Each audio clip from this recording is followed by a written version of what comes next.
3 words to describe the book. 1, 2, 3, go. I don't do on the spot well. I just do not do on the spot well. Okay. You go first. 3 words to describe the book. I would say ode to literature. And I would say world of words.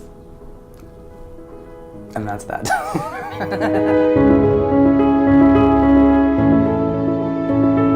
This book is about 2 children one being brought, one leading, through a world of literature, and each spread is a little homage to a different type of classic literature. So, for example, the sea spread, the ocean itself is made up from classic sea stories like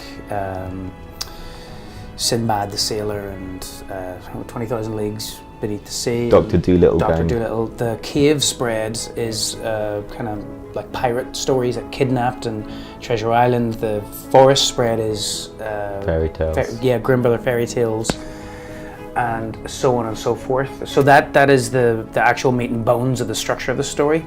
And then what it is doing is it's an invitation for people to unlock their imagination and to explore literature. We both agreed, and from various projects and other forms of practice, that storytelling is a hugely important part of identity. The stories that we tell, the stories that we're told. And it's partly about that. It's partly about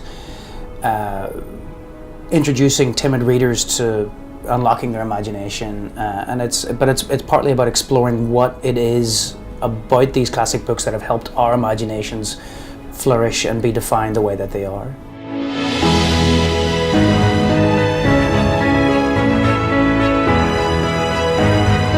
It's this thing about the fluidity of language and text. We wanted to embody that, but it's also this idea, and it's exactly what Oliver said, it's the idea that we all need narratives, so we all need an overarching story which pins something together. And I think that's kind of one of many metaphors in the book, is that there's an overriding arch that you can read, but then also there's multiple texts within the story. So within the pictures there's multiple stories, and that's not an unfamiliar idea when you think about how the internet works. You know, you go onto bits of information and you're expected to go into it and go through it and go around it, and it leads to other bits. So I think what we were doing was taking some of the modern ideas that's happening to language, and we were just using some of the best qualities of what happens in literature, which is, you know, storytelling and myth, and combining that fluidity of text to the kind of a story that you can follow in a linear way.